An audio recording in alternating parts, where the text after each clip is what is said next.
tua hi video khat ana bulletin video chu khat bei ga cheng hinga chi nine tua hi video khat in bulletin video chi pam tile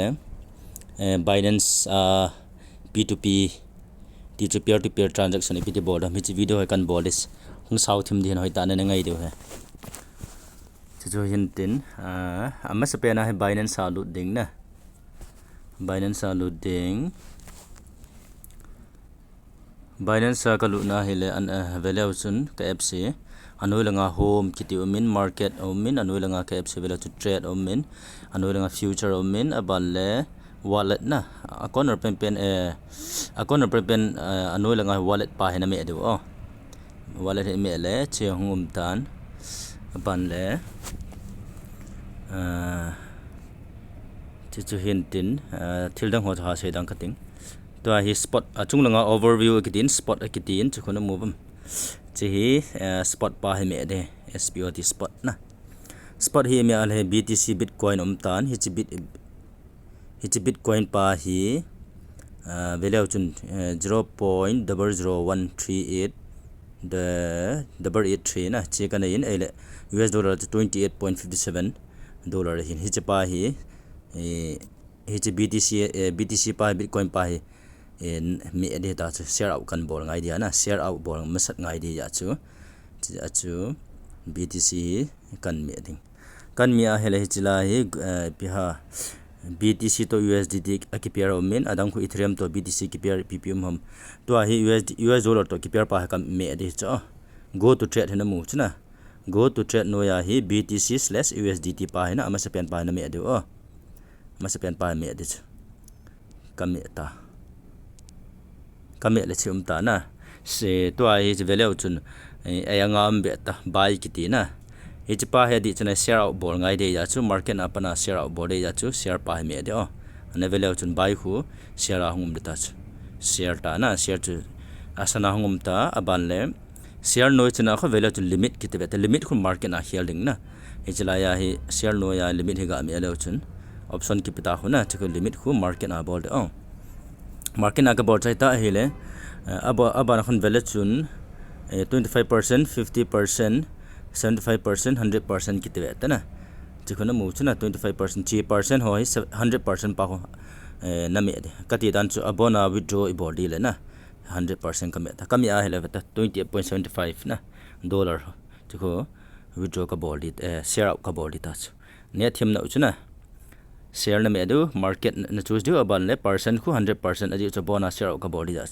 ja share out ka me ta na success ta na ai la success pala noi langa kho veta to ai trade na ko me ya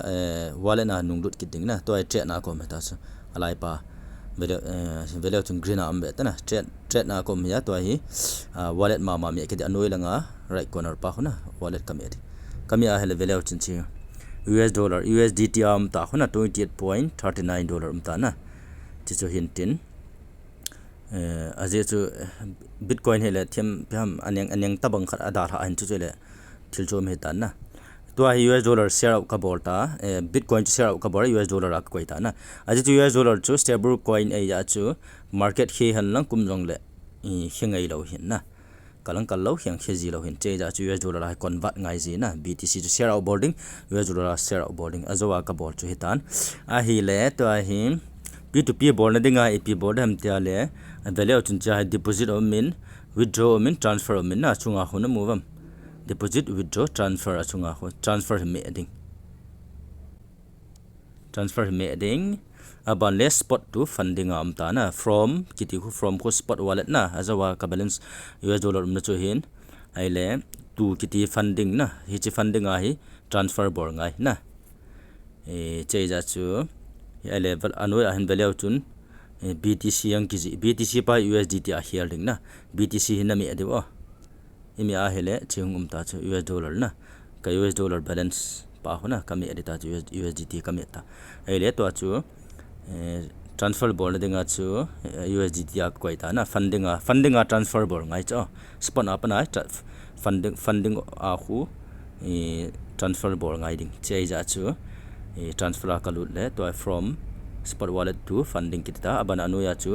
kai balance US dollar lam ja chu US dollar ka choose na a hele amount kitita amount nga hi amount nga hi ele maximum ka bor ta ita bona na transfer ka bor ta maximum hi me de maximum me 28.4 tan chichu hitan to ai confirm transfer anoi long khono muwa transfer ka bor ta chu spot wallet na pana funding ana confirm transfer na ka bor ta transfer success kitita na to ai spot wallet na hi value chu USDT talo chu funding hinga me lo chu ta chana US dollar funding hi bata chung langa funding na funding na me wa le chichu ta na a hi le funding a kilut ta to a hi le value chun anu la ya khu P2P ta khu na mu ba chu deposit withdraw anu ya khu P2P abana pay gift card abana pur ta na chichu hintin ka balance value chun funding a hi USDT azawa ka transfer pen 28.37 min na hit chu hin to ka sainom chu funding an lut taw chun lut ba hele to ai ka sai P2P hin mu chuna lefa hi chi P2P hin me de P2P pa na me awala che hum tan che hum de hitan che phat la chun option nong ko vela chu US dollar am ta aban le BTC feta chuna muwa BTC BUSD BNB zat Ethereum ADA TRX kiti ai wanga e ho balance chu USDT am ja chu USDT selecting na aban le buy option a achunga khnu muam buy to share ja chu ta chu share out zo bode ja chu share na me adu na share option na me adu share option na me wa hele biha share option na me adu hintin anu ngai ti ta tu resume ball ki tin cham khat video post ka ball hin na ka ban num khatam ja to a he pi hele share ayum taw chuna zo ka sei ta banga chu share am ta a hele to a he lai USDT share ma USDT no ya khon value amount ti na amount na me wa hele no bi ham na withdraw diu chu om dan chu sang khat di bang hele zanga pat amount hona hold na anu khai di tai pi la hin ba sang cutting lai payment method he value chuna payment method na hi UPI ham ai lo bank ham GPay ham phone pay ham EPT ham na chu ne select deu hin ke hin ai le UPI yang kaman GPay yang kaman bank yang kaman phone pay yang kaman sei ja chu abona or kami jing na payment method hi nong hon na ki chu sei confirm ka bota na a hi le to hin amount hi hold out na ve heading khat chu price value chun to he US dollar hi Indian rupiah dollar khadi 83 chong 83 holo yum na aman hom na aman tam om me the 83 wang man tam pen value chun crypto amount hi 9,279 US dollar na cho he na share out thein kam e hiela anu ya khon value chun chu je biham screen touch som lo ja he ka point thai lo hin ipile na vet du price khu value chun na price in it va hile crypto amount sorry price value chun 83.26 INR hekti na masabian Indian rupee hin crypto amount kizin limit khu 19,000 to 20,000 na izat share on a board ham chu amount na kilat din tin ani na pa value chun 83.24 INR hekit na man dollar khana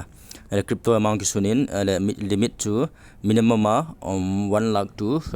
izat ha 2 lakh hot bang na chicho hin ai pi hile to ken ko withdraw $28 ham khat ai ja chu Indian rupiah chu 2000 hot above phong hidin che ja value chu USDT kiti no ya amount payment method amount khona me de ong azo cha payment method select ki bo chai ta to amount na amount ai le 2000 ting confirm ko bol beta hum ta khona mu ba value to USDT no ya kho sorry chila ka mi hil le USDT no ya kho ken share out ka bol num chu 2000 aniam pena 2000 hin chicho hitan ele value chun la hum ta khona na number 1 akho 83.20 INR getting crypto amount is in but limit to 999 rupees apat 22,000 chan share about chawang restricted kitin abana he value 83.11 kitin crypto amount ki pin limit khu 2000 to 9000 ki ka ho na ine ya le chi share about ai wanga payment option khu velo bank transfer ki tin IMPS ki tin chu ka dei be puin ke hin ka bol nom hi phone pay ho ham khana ka bol nom hi ya tor su hitin to it is all in ball na 83.02 INR khu limit khu 2000 to 20000 in bank transfer to UPI option o mena chukuna mu chuna payment option khu UPI yang kiti achi chipa ha kami adai tai 2000 to 20000 52 pa kami adai tai share me adai na to share ne be wa buy crypto buy fed kitin chukuna mu wa e ho chele crypto ya chu buy crypto ti ding abala amount pa enter quantity or me ding na or kamila 28.41 share ka body tina hin select payment method akitin payment method hi lai mi a le kya hi UPI ID kya hi UPI ID biha add ka bor sa ta nang ho hin ai le add bank transfer na cho hin nanup le bank account add na ki bol du na cho add na bol na lo le chai add na ki bol ding aban le add UPI ID yang khuna na ki bol thai na name aban UPI ID to GPay UPI ID phone pay ham cho na ki add diu ke ni le UPI ID he ke sai ta ja hi ipiha add ka bol ngai ta lo na yam ta edit ka bol nom na ka bol thai hin te ka na chukuna ji ke ya hetan ji add bank account ki bol thai UPI ID on ki bol thai na ji tan tin ai bile to ai select payment hi select payment ka select nai lo hin ke UPI ID ki sai ta chu ke add tai na ka me le ta UPI ID na 958 YBR ki tin chu tan ai le quantity value 28.41 US dollar na USDT he hin amount hi 2358.60 INR ji share ka bol hin fee he le 0 hin na hichi thamkhan ga sai leng peer to peer kiti hi middleman zaw loading bank ho na central bank ho zaw loading te kana chu bank a khusum na thot dile mi khat ko man thot dile amahon clerk ho bank a ho na amahon counter hon verifiable do signature approvable do chapa le texture so la do hin P2P kiti lo na chu pi ham tia le middleman I macham lo chi ja commission transaction fee hom loading na chei da cha mon share with zero fee kiti hin chu direct nga khat la khat ki share to middleman bank hom lo na chi ja P2P hum kisim do han P2P chu pi ham tia le middleman zaw lo na bank ho ta bang nang chun mi khat sum na thot di le bank hon ko mana ka chiding bank hon approvable do chapale transaction fee amon akila do chichu hin P2P di phala chun middleman loading sumna thot de ba to nang ni direct ani ki thot ding e macha transaction fee loading na chichu P2P advantage na chichu IP le P2P tham share with zero fee ki tina kan expense chan chu tan tin IP le to I share with zero fee kami dai tai kami ta to hi azu pa hi envelope chun te thena yan chauhan ekidin ko ham buyers name na ma na cho ta chun nayan b chauhan en cho a customer support 7/24 hin fate amount ki di chu suma chu 2358.59 hin price chu US dollar khana chu 83 Indian sumai 3.02 hin kazo za CC omen chu ta payment method omen chu ta chilanga hi azopa hin chat hum ta hna mu ba chat ki ti khu azopa hin in text hin na khabe ga veng chat hi hey are you online yes na yes katin ama hin acho go de hi ja chna online ka ki text pi ta acho pa to ka ki text hichi azawa chu share out no bol zawa chu na chi acho pa hichi tan chat pa khona mu ba message hung ki ta kho chat na khon lu du chu sending payment okay I will check na I will check. Wait few second ting na. To ai kan thot tai ti ja ke hin ka balance ka check di chong. Phone pay aga check tering. Azi chu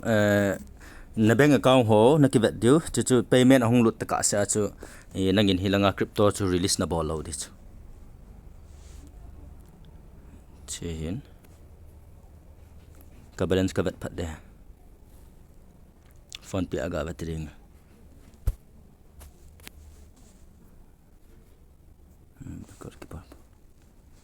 Slow air to touch.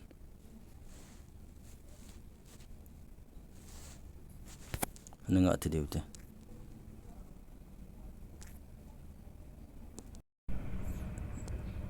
Tua hi hung lut hele kilom tan na. Ka balance 2421 min. Chu hi le chu hung lut ti na hi tan. Phone pay a chu ka balance ka vet le hung lut ta na dan. Tua hi ke hin P2P Binance akalut kiting as a was buyer pato.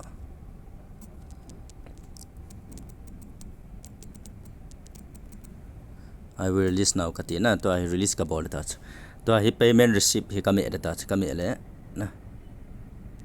I have received payment from buyer tick ka boarding. I have received the correct amount na. I verify name Binance and I release my crypto na. I have not received I have received kami na confirm na. To I code hung kisian de hin phone number confirmation hung kit hin. Ya hung ta in che 706672 706672 hete de 706672 ya hina confirm. Payment done na. Che done 2358 na amak pay release ka bolta na crypto aman benga transfer in bolta. How was your trading experience? Positive na. Kabolan follow the UGC user ka follow na. Later chu hitan to chu P2P bordan chu hitan na. Chu hitan aban le khat ve ka chu share ki bor hitan ka bale ikhana jang hung lut hitan na. IP le ka sainom chu Binance si koi tabang account ki honno me ne tiwa hile description langa YouTube video description langa ho a link kan koi ding invite link jong kan akut jong kan koi de hin chu ne ki honno ban ki hondio a hi wanga ka sainom chu Binance si pha promote chu kabol num lo aji chu pham tre ho satoshi apps mining jong khu decentralized exchange sung hi hin phat khat le exchange ho man ngai lawa ho satoshi apps e ma jo se buy share e ma jo se keyboard trading ho e ma jo se keyboard hin che ja hi exchange dang ho ki ha sei num lo hin ai wanga phat chom pham tu ti di ja chu bitcoin robot mu ho dinga hi sum withdraw nom le Binance ho poi mo ja chu chi ja chu ka bol hin na che ja chu free mining bola bol ho chun chi hi ke hon te ding tina wang lo ai wang bitcoin robot nei ho chun hi chi Binance account sum hi sum withdraw na dinga chu chi poi mo de ja chu amahor khya chung ju ka bol hin chi ja ki hon te ding tina lo ai wang bitcoin tu ti dia chu ho free mining ho exchange ku function nai lo hi ja chu na hong function phat le thil dang exchange ho man ngai lo hung ngai lo de hin chi ai wang tu ti dia chu bitcoin reward withdraw na dinga chu exchange poi mo ja chu Binance pha advertise kan bol chiang chu min request bol ja kan bol hin na member han chi tan tin ban le ka sainum chu account ki honnom ba hele YouTube description na link kan koi ding hi chu ne ki vet du cha chu register ni ki bol invite ko ang ka koi ding aban le achaina ka sainum chu ne het thiam lo ba hele group comment YouTube comment hin bol jiven nang na